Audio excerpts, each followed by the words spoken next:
Ég er hérna. Ég er ekki farinn. Ég er hvorki dáinn né hættur að starfa. Eins og fyrir 1000 ára, þá er ég mitt á meðal ykkar. Ég horfi á heiminn fullan af illsku.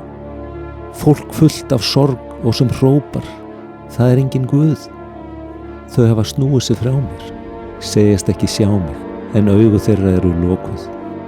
Þau spyrja hvers vegna þau heyra ekki í mér, en þau hafa lokað fyrir eyrum.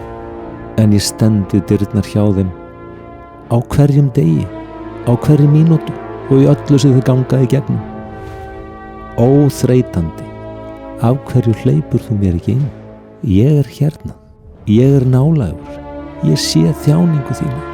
Ég heyri hljóðlátt hróp eftir hjálp og ég finn sársaukann þinn. Ef þú ert hreinskilinn, þá hefurðu gert mistök. Þú gerir slæma hluti, jafnvel þegar þú vilt það ekki. Gegnsýrð af synd, reiði, heift, pirringi, vantrausti, hugleysi, svikum. Þess vegna kom ég. Ég kom til jarðarinnar til að gefa þér nýtt líf og nýja von.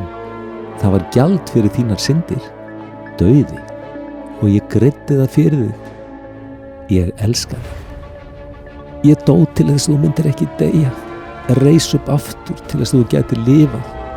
Ég stend með faðminn opinn og ég mun bíða þín til þín síðasta andardráttar.